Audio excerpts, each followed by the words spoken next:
전서 5장 베드로전서 5장 7절로 11절까지입니다. 베드로전서 5장 7절로 11절까지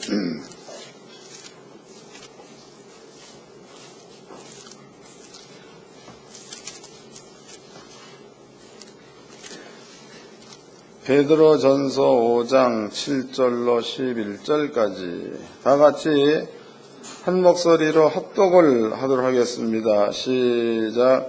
너희 염려를 다 주께 맡겨보리라. 이는 저가 너희를 권고하심이니라. 근신하라 깨어라. 너희 대적 마귀가 우는 사자같이 두루다니며 삼킬 자를 찾나니 너희는 믿음을 굳게 하여 저를 대적하라. 이는 세상에 있는 너희 형제들도 동일한 고난을 당하는 줄을 알미니라. 모든 그 하나님 그리스도 안에서 너희를 부르사 자기의 영원한 영광에 들어가게 하신 이가 잠깐 고난을 받은 너희를 친히 온전케 하시며 굳게 하시며 강하게 하시며 털을 견고케 하시리라. 권력이 그토록 그에게 있을지어다. 아멘.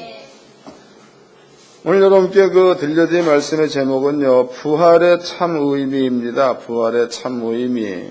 여러분들은 이 말씀을 잘 깨달으시고 부활한 자로 사시기 바랍니다.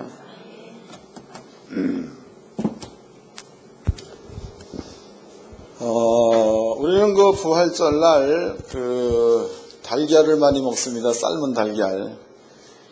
근데 그 삶은 달걀의 의미는 어떤 면에서 본다면 부활의 의미와는 별 의미가 없는 그런 것들이죠. 그렇지만 이제 삶은 달걀을 부활절날 나누어 주는 의미는 이런 겁니다. 옛날에 집안에서 자식이 전쟁터에 나갔죠. 근데 그 집안에서 그 아이가 달걀을 좋아해. 엄마가 달걀을 늘 삶아줬다고. 전쟁터에서 집으로 오다가 소식이 왔는데, 그런데 자식이 전쟁을 하다가 죽었다는 겁니다. 엄마의 상심이 크겠죠. 전쟁이 끝났습니다. 전쟁이 끝나고 난 다음에 엄마는 돌아오는 군인들을 향해서 자기의 죽은 아들을 생각해가지고 결혼을 삶아가지고 이렇게 나눠줬다는 겁니다.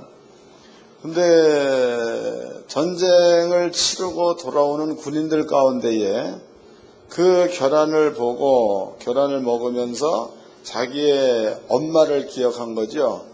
그래서 결혼을 나누어주는 사람이 누군가 하고 찾아보았더니 진짜로 자기 어머니가 결혼을 삶아가지고 나누어줬다는 거죠. 그래서 엄마와 아들이 다시 만났다. 엄마 입장에서는 죽었던 아들이 돌아왔다. 그래서 부활절날 결혼을 삶아가지고 나누어주는 겁니다. 의미로 본다면은 그런 의미가 있고, 또 이제 실제적으로 결혼을 본다면은 삶은 달걀보다는 유정란을 먹어야 그게 맞는 거죠. 그게 부활의 의미가 맞다고. 그런데 하늘학교에서는 그런 데에 알려고 생각하지 말고 알아봤자 무효입니다. 무효. 쓸데없는 이야기죠. 여러분들은 부활의 참 의미를 알아가지고 부활한 사람답게 살아야 그 사람이 부활절을 제대로 지키는 자인 줄로 믿습니다. 그래서 여러분들은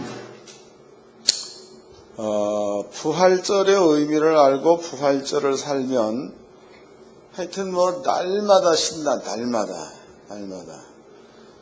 눈물도 종류가 있죠. 진짜로 슬퍼서 우는 눈물이 있고 너무나 좋아도 눈물이 나죠.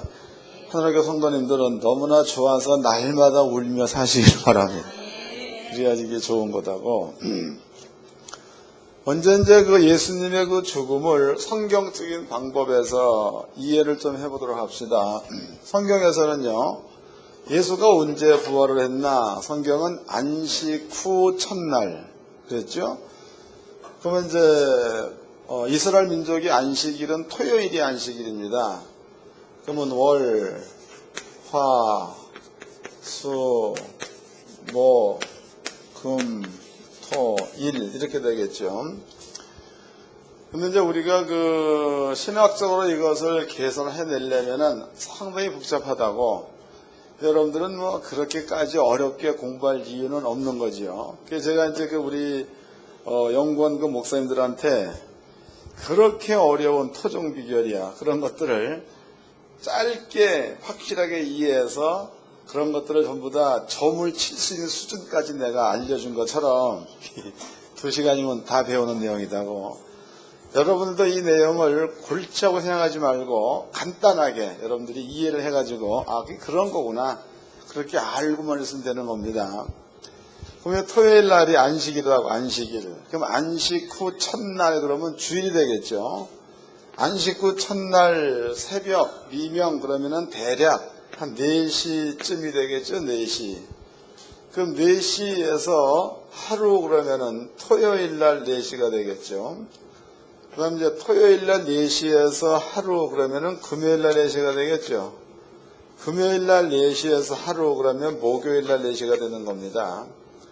근데 성경은 안식 후 첫날 그랬으니까 안식 후 첫날의 시작은 주일날 새벽 0시야. 0시서부터 안식 후 첫날에 들어가는 거다고. 이해가 되세요?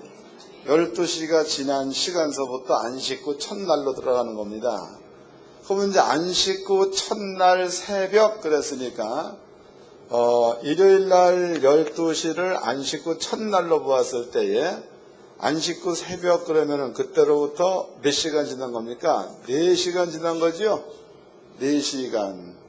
그럼 4시간을 뒤로 해가지고 토요일날 4시에서 하루, 그 다음에 금요일날 4시에서 목요일까지 하루, 그러면 이틀이 되겠죠. 그 목요일에서 또 수요일날 4시까지 하루로 보게 되면은 3일이 되는 거죠. 3일. 그럼 예수님께서 수요일날 오후 한 2시에서 6시 사이에 예수가 돌아가셨죠. 그럼 그때부터 목요일날 2시부터 6시 하루 1일입니다. 그럼 이제 금요일날 2시부터 6시까지 하루 이틀, 토요일날 2시부터 6시까지 하루, 그러면은 3일이 되겠죠. 그러니까 토요일날 안식 후 첫날 그랬으니까 예수가 돌아가신 날짜는 수요일날 예수가 십자가에 달려 죽었다가 되는 거고, 그럼 이제 안식 후 첫날 그러면은 일요일날 12시가 지난 다음에 일요일날 4시경에 예수가 부활했다 이렇게 보면 되는 겁니다. 그럼 예수님께서 정확히 땅속에 있었던 날들은 이렇게 볼 적엔 정확히 3일. 그 이제 시간대로 본다면 대략 3일 한 서너 시간 정도는 더 있었다고 봐야 맞겠죠. 안식 후 첫날. 그래서 우리는 정확하게 계산하면 이렇게 이게 맞는 겁니다. 또 이제 신학적으로 이렇게 날짜를 전부 다 계산해 봐도 이게 맞아. 근데 일부 교회에서는 목요일날 돌아가셨다, 금요일까지 하루다, 토요일까지 이틀이다, 일요일날 3일, 그래서 새벽 이렇게 따진다고. 이것은 조금 잘못된 겁니다. 근데 여러분들은 이것까지 알 거 없어. 그냥 예수가 죽었다가 3일 만에 부활했다만 믿으면 되는 겁니다. 계산법이 너무 쉽죠. 그래서 예수님께서 십자가에 달려 돌아가시고 3일 만에 부활하셨다. 부활입니다. 그럼 부활이라는 것은 예수가 죽었습니다. 죽었다. 그 다음에 이제 1일날 부활했다. 부활. 근데 부활의 의미를 잘못하면 죽었다가 살아난 것으로만 본다고. 죽었다가 살아나는 것. 이게 아닙니다. 여기서 여러분들이 깨달아야 될 부분들은 죽음이라는 것은 왜 오는 거냐 이거죠. 죽음. 사람한테 죽음이 왜 오는 거냐. 첫 번째 증거입니다. 성경을 보겠습니다. 창세기 1장입니다. 창세기 1장. 창세기 1장 26절을 읽겠습니다. 창세기 1장 26절. 하나님이 가라사대 우리의 형상을 따라 우리의 모양대로 우리가 사람을 만들고 그로 바다의 고기와 공중의 새와 육축과 온 땅과 땅에 기는 모든 것을 다스리게 하자 하시고 그랬죠. 그럼 여기에서 하나님께서 처음에 사람을 만들 적에는 하나님의 형상 그랬다고, 형상. 하나님의 형상과 하나님의 모양에 따라서 사람을 만들자. 이렇게 이제 기록해 놨습니다. 그 다음에 창세기 3장입니다. 3장. 17절 읽겠습니다. 창세기 3장 17절. 아담에게 이르시되 내가 내 아내의 말을 듣고 내가 너더러 먹지 말라 한 나무 실과를 먹었은즉 땅은 너로 인하여 저주를 받고 너는 종신토록 수고하여야 그 소산을 먹으리라. 땅이 내게 가시덤불과 엉겅퀴를 낼 것이며 너의 먹을 것은 밭의 채소인즉 내가 얼굴에 땀이 흘러야 식물을 먹고 필경은 흙으로 돌아가려니 그 속에서 내가 취함을 입었음이니라. 너는 흙이니 흙으로 돌아갈 것이니라 하시니라 그랬죠. 죽음이라는 것은 언제 왔느냐? 하나님께서 아담한테 동산 중앙에 있는 나무의 실과는 다 먹어라. 거기에는 생명나무 실과도 있다 먹어라. 또 뭐 다른 것도 많이 있는 거죠. 그러나 선악을 알게 하는 선악과의 열매만큼 네가 먹지 말라. 이렇게 명령해 놓으셨습니다. 우리는 그 죄를 얘기할 적에 죄의 기준이 잘못하면 근거 없이 죄로 정해 놓은 것을 쫓을 수 있다고. 뭔 얘기냐면 살인했다, 살인. 이것을 우리는 죄라고 합니다. 이것을 죄. 또 거짓말했다. 이것을 죄라고 알죠. 죄. 물론 죄가 맞는 겁니다. 근데 진짜로 죄는 이런 것들을 죄라고 하지 않고 진짜로 죄는 하나님께서 법을 주었죠. 그 법이 선악과를 먹지 말라가 법이에요. 그 법을 어겼을 때에 그것을 죄라고 한다고. 이해되세요? 우리나라에서도 물론 살인, 거짓도 죄로 들어갑니다. 근데 나라에서 진짜로 죄로 정하는 것은 나라에서 정해놓은 법을 어겼을 때에 그것을 죄라고 한다 이 말이요. 나머지 이제 뭐 살인한다, 거짓말한다, 탐내 이런 것들은요. 법을 어겼을 때에 그 사람이 어떤 것들을 통해서 어겼는가에 파생된 종류일 뿐이지 이게 죄의 근본은 될 수 없다는 거다고. 이해가 됐죠? 그래서 죄의 정의라는 것은 법을 어겼을 때에 어기면 그것을 죄로 정한다. 성경도 마찬가지입니다. 성경도 하나님께서 정해 놓으신 법을 어겼다 그러면 그것이 죄다. 이렇게 성경에도 정해 놓은 겁니다. 그럼 하나님께서 아담이 이제 선악과를 먹지 말라 하나님이 해 놓으신 법입니다. 근데 아담이 선악과를 먹었습니다. 그럼 아담은 선악과를 먹음으로써 죄를 범한 자가 된 거죠. 죄를 범한 것, 즉 범법자가 된 겁니다. 범법자, 죄를 범한 자가 된 거다. 죄를 범했기 때문에 아담한테 찾아온 것은 가시, 그 다음에 엉겅퀴 그랬다고. 가시와 엉겅퀴.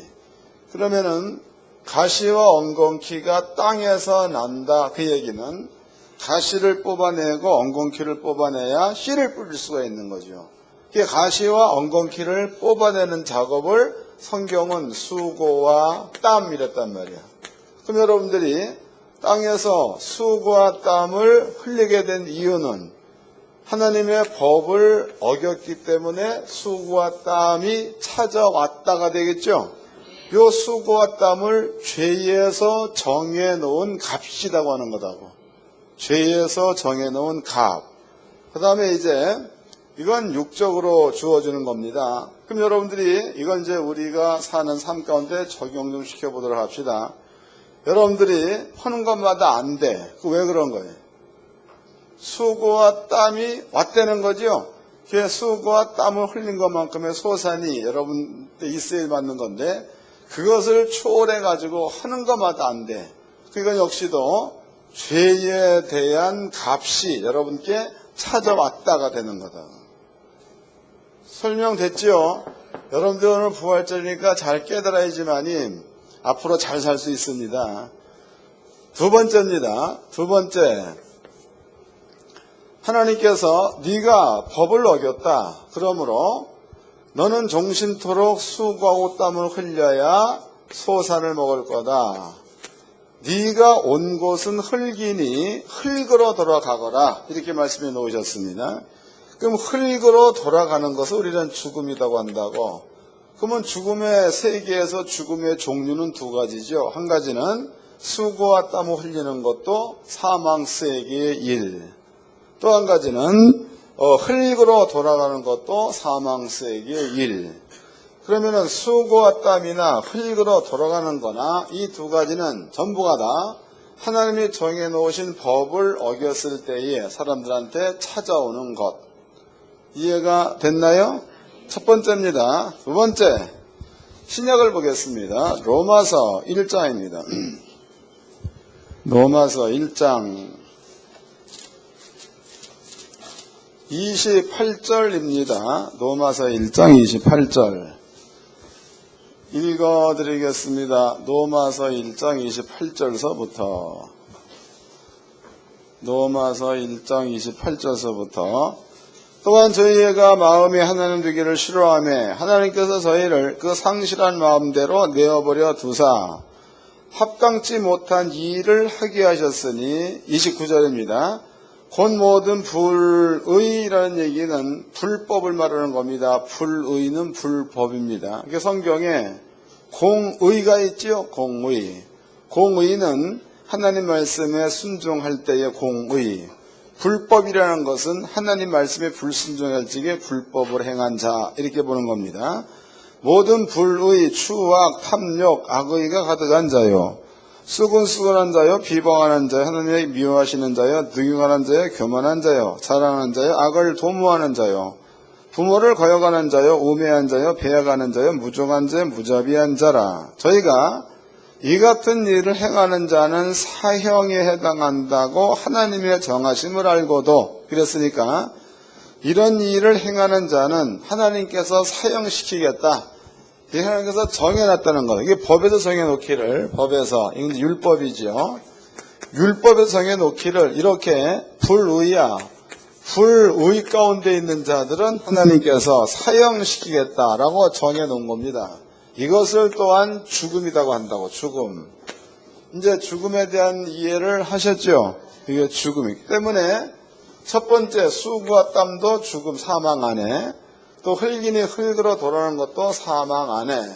이런 모든 죽음의 세계의 일들은 성경대로 보니까 하나님의 법에서 떠나 있을 때에 그 값으로 찾아온 게 이러한 죽음들이 찾아온다는 거, 성경적으로 증명해 드렸습니다. 이거 기억해 놓으세요. 자, 이제는 여러분들이 스스로가 판단할 수 있는 이야기를 여러분께 좀 해 드리도록 하겠습니다. 구약 성경에서 우리는 하나님의 말씀에 순종을 잘하는 사람이 있습니다. 이름이 다윗이라고. 다윗이라는 사람을 아시죠? 다윗. 근데 다윗 왕이 원래 다윗 왕은 전쟁에 능한 자입니다. 전쟁을 잘하는 자. 하나님께서 또 이제 권세를 주셔가지고 다윗은 지혜가 있는 자죠. 또 다윗은 왕이며 아버지의 법을 하는 자입니다. 그런데 다윗의 신하들이 다윗 보고 얘기하기를, 왕이요, 왕은 이스라엘의 등불입니다. 근데 왕이 싸우다가 죽어버리면 그럼 이 나라는 누가 이끌어갈 겁니까? 그러니까 왕은 더 이상 이제는 전쟁터에 나오지 말고 왕은 궁에서 우리한테 어떻게 하라라고 지시만 하옵소서, 이런 얘기를 했습니다. 다윗이 가만히 들어보니까 그 말이 옳은 겁니다. 그래서 요압 장군을 중심으로 해서 많은 군대 장관들이 성을 떠나서 전쟁터에 나가고 다윗은 홀로 다윗 궁에 있었다고. 그때 이제 해가 넘어갈 즈음에 어떤 여자가 목욕하는 것을 다윗이 훔쳐보게 되죠. 근데 이제 이스라엘 땅의 구조상으로 예루살렘 성은 산 꼭대기입니다. 이렇게 꼭대기죠. 여기다가 이제 성을 이렇게 지었습니다. 다윗 궁 그러면은요, 집들 가운데서 그래도 높은 곳에 궁을 지었다고. 여러분들이 그 로마 시대도 보면은 왕은 몇 층 되는 꼭대기에서 호령하죠. 나머지 사람들은 밑에 쭉 있는 거다. 이런 것처럼 구조가 이렇게 되어 있는 겁니다. 그때 왕이 궁에서 내려다 보았더니 이게 이제 목욕하는 여자를 보게 된 겁니다. 그 여자를 불러들여가지고 다윗이 동침을 하게 되죠. 근데 그 여자 이름이 성경에 보니까 밧세바예요. 밧세바. 이 밧세바라는 그 여자가 왕과 더불어 동침하고 난 다음에 아기를 가졌습니다. 아기. 그러면 왕은 율법, 하나님의 법을 아는 자, 그 법 안에서 간음하다가 붙들린 자는 돌로 때려 죽여라다고. 근데 이 왕이 그 하나님의 법을 어긴 겁니다. 그 왕이 하나님의 법을 어겼다는 것에 대해서 하나님의 법이기 때문에 하나님을 두려워해야 맞는 건데, 다윗 왕은 그것을 사람 앞에서 자기의 죄를 숨기려고 하는 모략을 꾸미죠.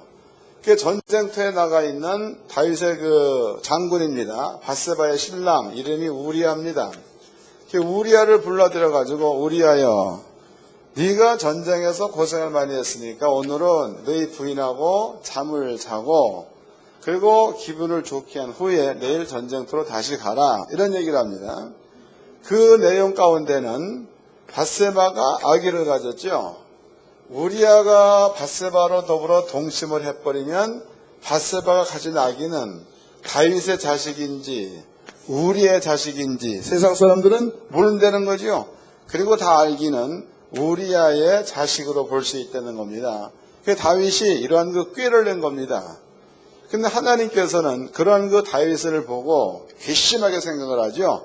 그래서 하나님께서 다윗한테 나단 선지자를 보내, 나단. 그네가 하는 얘기가, 네가 어찌하여 하나님을 속이느냐? 네가 어찌하여 여호와의 원수로 회방거리를 얻게 하느냐, 이런 말씀을 하십니다.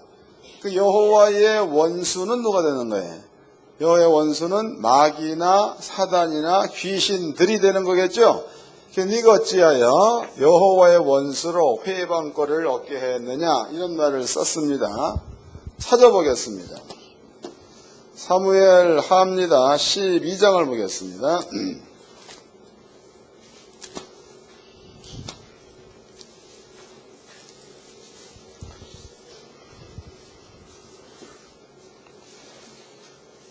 사무엘하 12장 13절서부터 읽어드리겠습니다. 사무엘하 12장 13절. 다윗이 나단에게 이르되 내가 여호와께 죄를 범하였노라 하매 나단이 다윗에게 대답하되 여호와께서도 당신의 죄를 사하셨나니 당신이 죽지 아니하려니와. 이 일로, 그러면 이 일이라는 것은 우리아를 죽이고 우리아의 아내를 빼앗은 것, 이 일로 인하여 여호와의 원수로 크게 회방할 거리를 얻게 하였으니 당신의 낳은 아이가 정령 죽으리라 하고 그랬단 말이에요.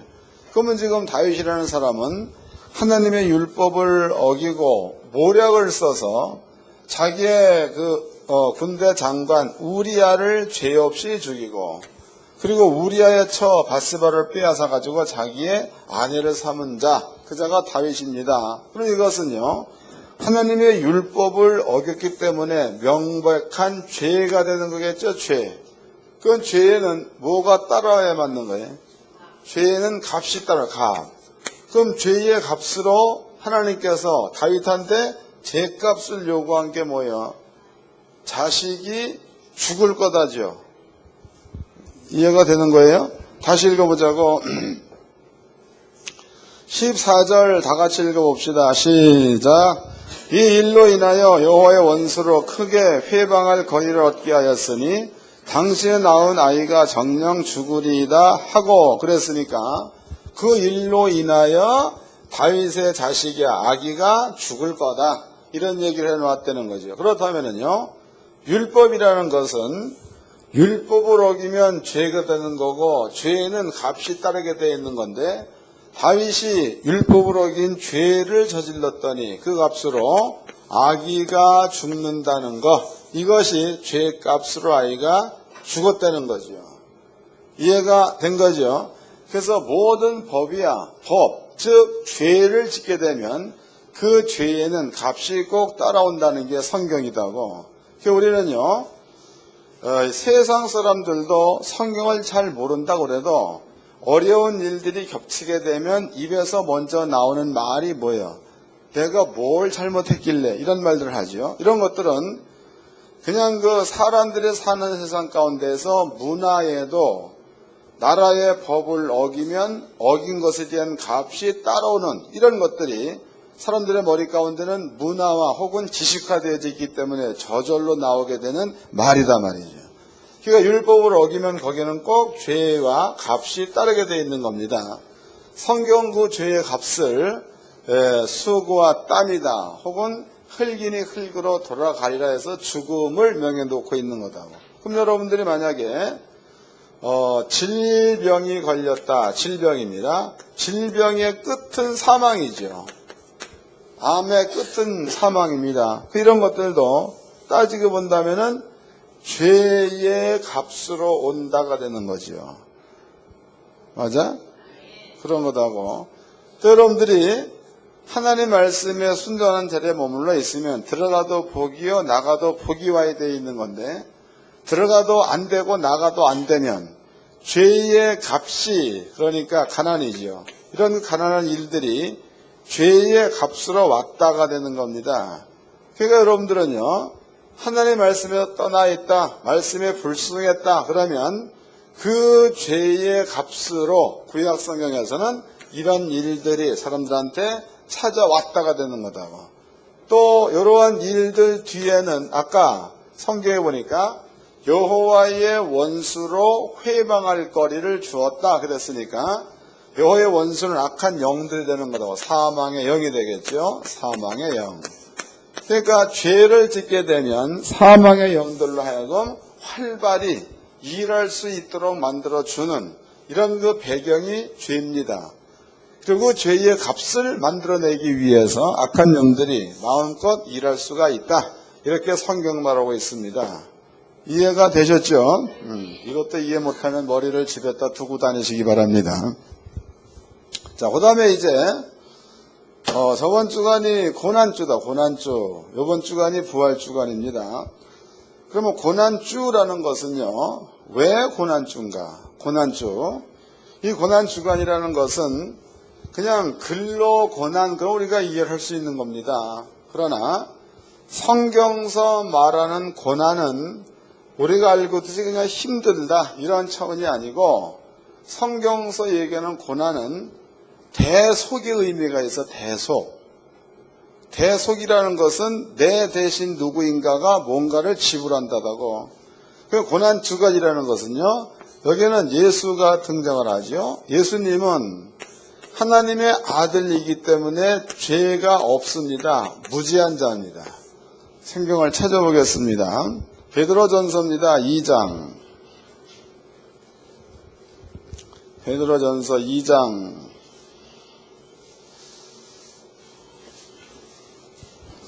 찾으셨지요? 베드로전서 2장 23절서부터 읽어드리겠습니다. 베드로전서 2장 23절. 욕을 받으시되 대신 욕하지 아니하시고 고난을 받으시되 위협하지 아니하시고 오직 공의로 심판하시는 자에게 부탁하시며 친히 나무에 달려 그 몸으로 우리 죄를 담당하셨으니 이는 우리로 죄에 대하여 죽고 의에 대하여 살게 하려 하심이라 그랬죠. 그럼 여기에서 예수님은 죄가 있는 자라는 거예요? 없는 자라는 거예요? 없는 자. 근데 없는 그 예수가 친히 나무에 달려서 그 몸으로 우리 죄를 담당했다 그랬죠. 이 24절 말씀에 친히 나무에 달려 그 몸으로 우리 죄를 담당하셨으니 그랬습니다. 그러면 예수님은 성경에 무죄한 자다. 근데 그 예수님께서 우리의 죄를 담당했다 그랬다. 담당. 담당했다. 이 말은요, 사람들이 지은 모든 죄입니다. 이런 모든 죄를 예수가 담당을 했다는 그 얘기는 떠안겠다는 거다고. 그 예수가 죄를 떠안았죠. 그 예수가 죄를 떠안은 다음에 예수님께서 수요일날 잡혀가지고 채찍에 맞는 일도 겪으셨죠. 채찍에. 또 예수님께서 또 잡히셔가지고 또 양손에 대못을 박히기도 하셨죠. 못도 박혔습니다. 또 예수님께서 가시관도 쓰셨죠. 가시관. 그러니까 크게 나눠보면 예수님께서 온몸에 채찍으로 맞았다 해서 그 채찍에 맞은 숫자가 종이 죄를 졌을 때에 40대를 맞습니다. 40대. 근데 여기에서 40대를 만약에 3이라는 숫자죠. 3이라는 숫자는 성경에서 3이라는 숫자와 7이라는 숫자는 완전수입니다. 여기에서 곱하기 3을 하면 120대가 되겠죠. 학자들은 예수가 채찍을 120대 맞았다는 얘기를 한다. 그 말은 완전하게 맞았다. 그 뜻이다고. 이해됐어요? 완전하게 맞았다. 예수가 채찍에 맞은 것은 이사야서 53장의 말씀을 밀어본다면 우리의 허물 같다고. 우리의 허물 때문에 예수가 상함을 입었다. 이렇게 나와 있죠. 이것을 대속이라고 해. 그럼 여러분들 허물 때문에 예수가 채찍에 맞는 것으로 대신 당했다가 되겠죠. 담당했다, 대신 당했다. 그 다음에 이제 예수님께서 대못을 박았다. 대못, 양손과 양발에 대못 박았다. 여러분들은 훔치는 거 뭘로 하는 거예요? 손으로 하죠. 훔치는 장소에는 누가 가는 거예요? 발이 가는 거예요. 예수님께서 양손과 양발에 대못 박혔다라는 얘기는 여러분들의 손으로, 여러분들의 발로 지은 죄의 값을 예수가 대못 박히시는 것으로다가 치루었다가 대속했다 이 말이에요. 가시관 쓰죠. 가시관. 죄를 지려면 가장 먼저 뭐가 움직여야 돼? 머리가 어떻게 죄를 질 것인가 생각을 하게 되겠죠. 생각. 예수님께서 머리에 가시관을 썼다는 그 얘기는 생각 속에서 죄를 계획할 건까지 예수가 가시관 쓰는 것으로다가 대신 짊어졌다, 담당했다가 되는 거다. 그럼 여러분들이 요 세 가지 조건에서 빠져나갈 죄는 없는 거지요.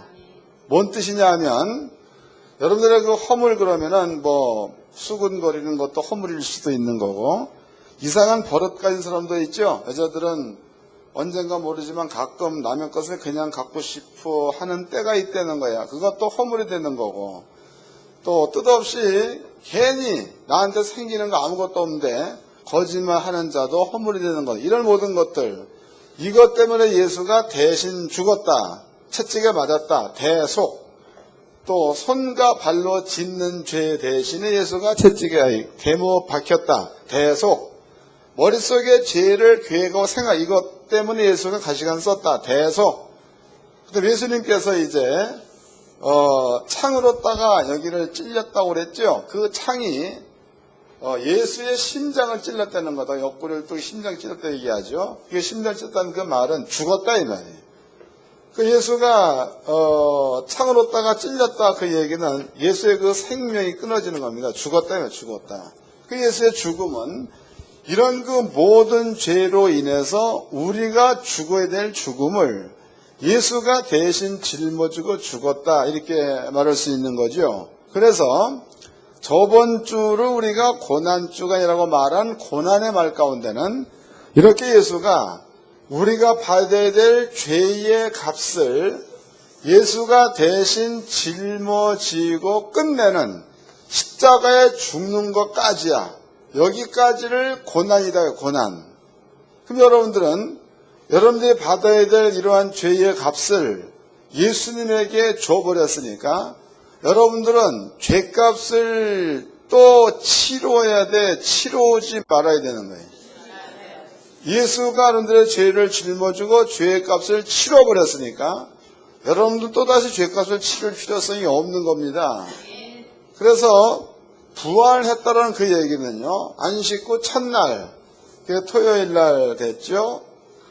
주일날입니다. 주일날, 안식 후 첫날, 예수님이 부활했다라는 그 얘기는 이렇게 우리의 죄와 우리의 모든 죄의 값을 예수가 고난주간에 몽땅 짊어지고 죽었다 이 말이에요. 죄값을 치른 거죠.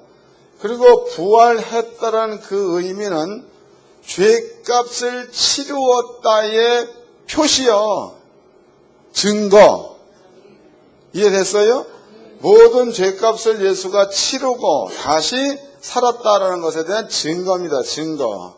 그 예수가 부활했던 그 말은 여러분들의 죄와 죄값을 예수가 대신 치루었다가 되는 겁니다. 그럼 여러분들은요, 죄도 예수가 짊어졌고 죄에 따른 값도 예수가 치루어버렸으니까 이제는 여러분들한테는 죄도 없는 거고 죄값도 없는 겁니다.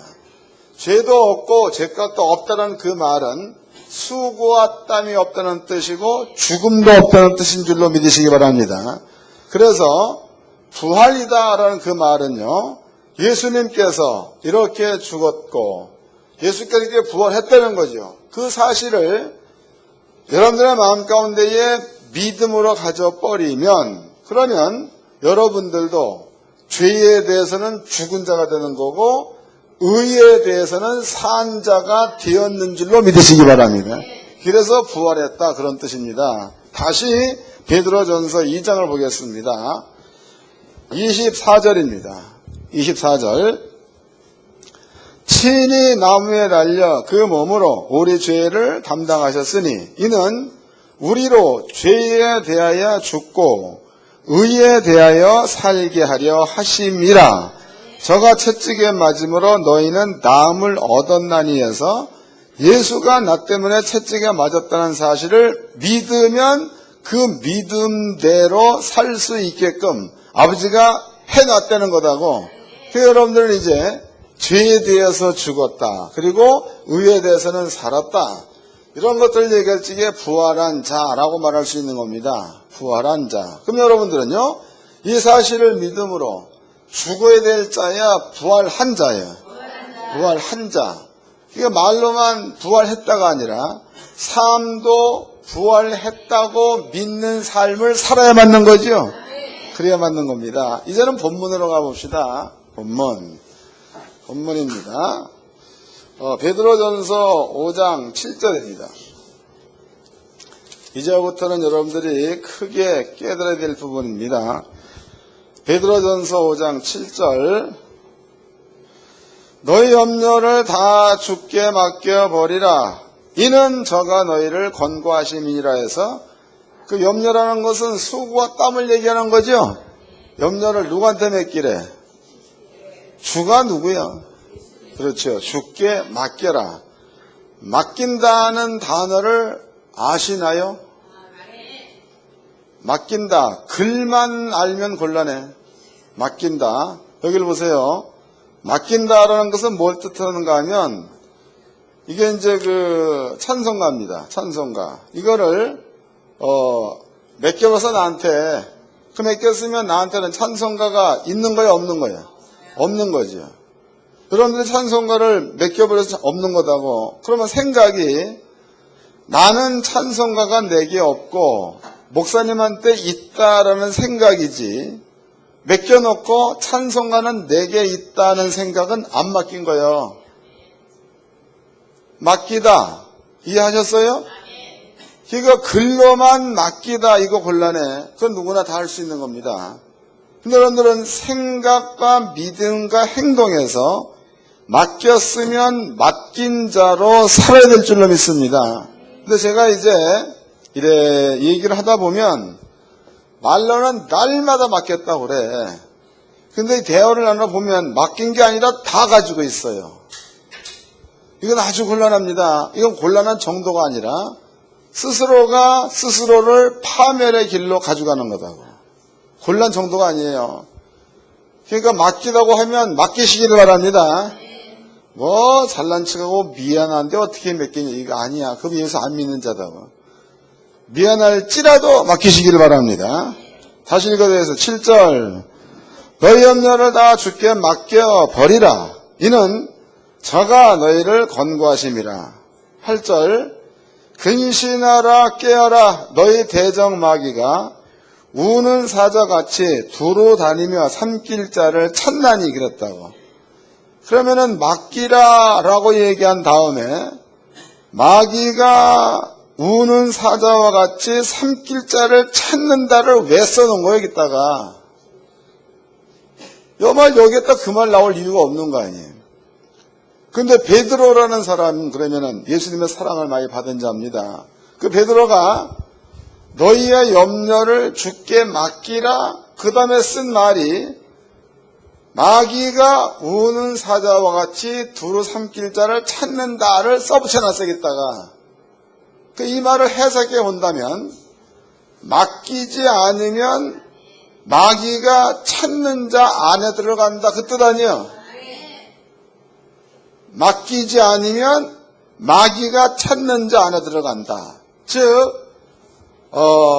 여러분들이 그 수고와 땀 혹은 죄나 혹은 죄의 값 이런 것들을요 예수에게 몽땅 맡기면은 마귀가 찾는 자 가운데서 빠지는 자가 되죠. 이 모든 걸 여러분들이 갖고 있으면은 마귀가 찾는 자 가운데에 포함된 자가 되는 거다고. 여러분들이 말로만 맡기는 건 누가 뭐라 그러냐고 맡기지 마세요. 그렇지만 영적인 세계로 본다면은 그러한 생각과 마음 자체는 마귀를 땡기는 일을 하고 있는 거야. 마귀를 땡기는 일. 근데 마귀가 사람들한테 여러분들에 가가지고 좋은 일을 만들어내느냐? 그러면 얼마나 좋겠어. 마귀가 아닙니다. 마귀 자식, 그러니까 예수가 누군지 모르고 죄를 그냥 갖고 사는 자들은 마귀 자식들이라고. 그러면 애비가 자식한테는 별 관심이 없는 거지. 어차피 지 새끼니까. 그렇지만은 하나님의 자녀가 돼 있는 자에게는 마귀가 관심이 있는 겁니다. 그 마귀가 우는 사자. 그럼 사자는 어느 때 우는 겁니까? 사자는 배고플 때 우는 거예요. 배고픈 사자는 사납습니다. 그 마귀가 우는 사자와 같이 두루 삼킬 자를 찾나니 해서 지 사망 세계에 있는 마귀의 백성들은 구태여 찾을 이유가 없는 겁니다. 그렇지만 하나님의 백성 가운데 들어가 있는 자들은 마귀가 땡겨서 자기 백성 삼기 위해서 찾는 대상 중에 끼어 있다는 거다고. 그럼 예수의 죽음은 네 죄와 죄의 값을 계속 예수가 대신 짊어지고 죽었다가 하나님과 예수께서 이루어놓으신 일들입니다. 그 사실을 믿는 자들이 성도, 우리입니다. 우리.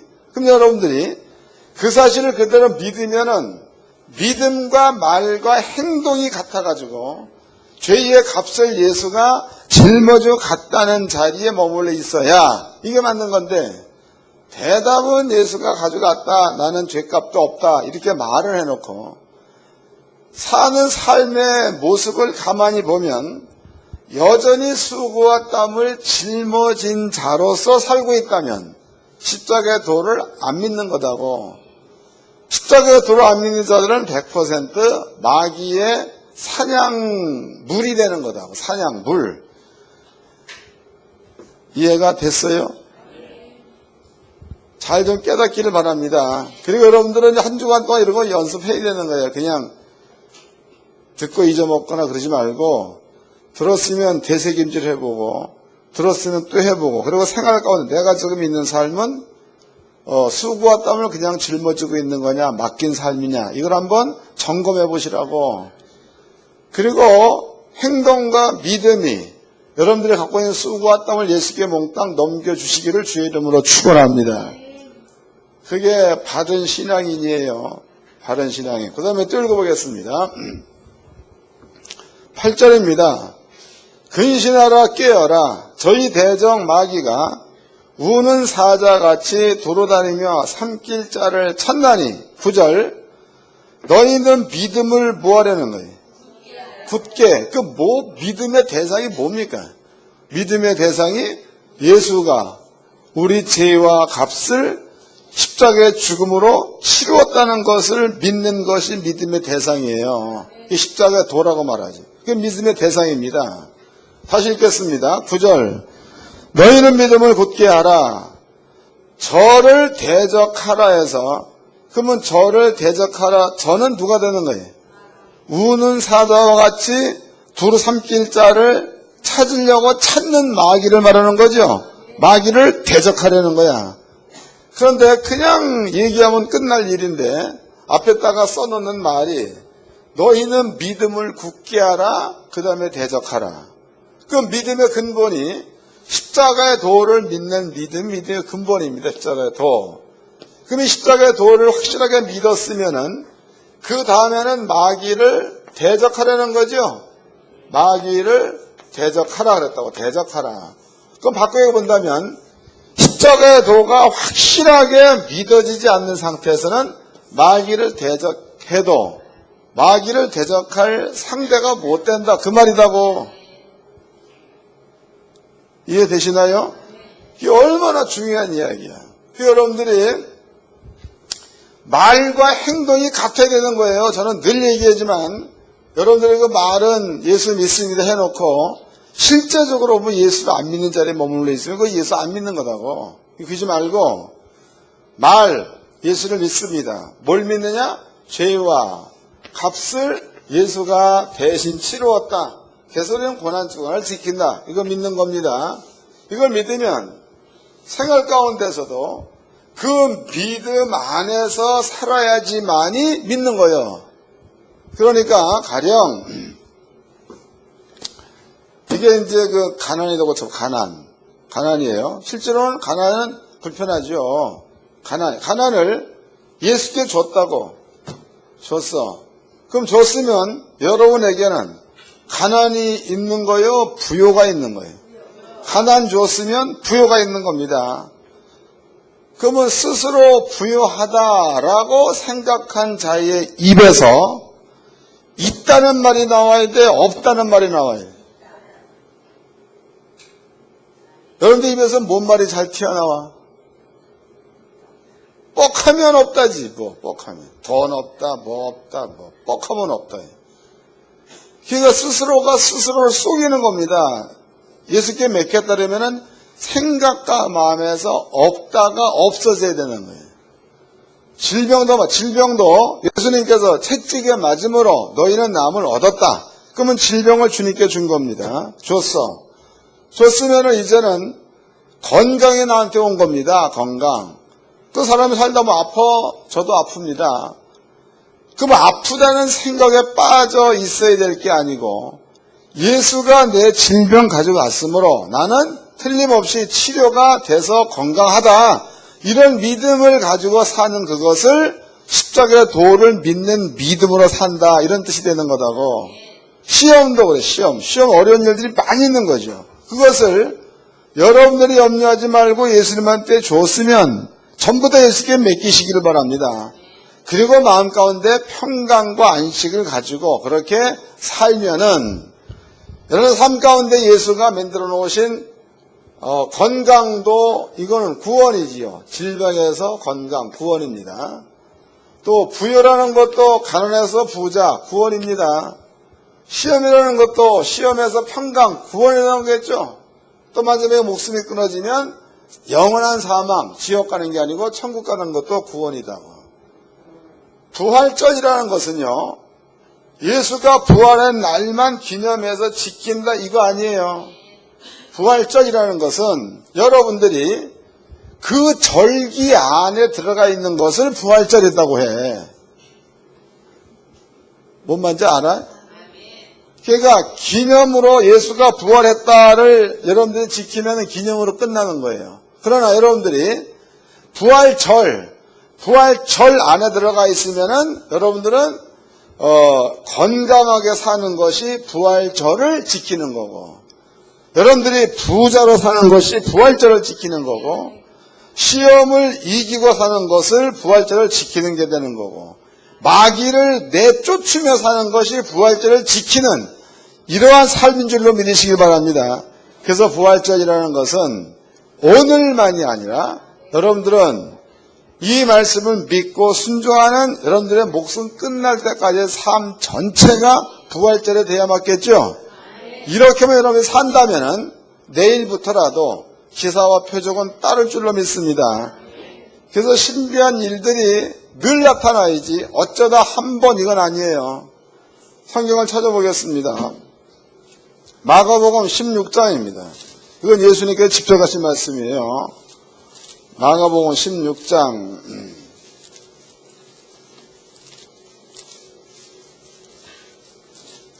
해석은 여러분들 스스로가 하세요. 마가복음 16장 17절 다 같이 읽어보겠습니다. 시작.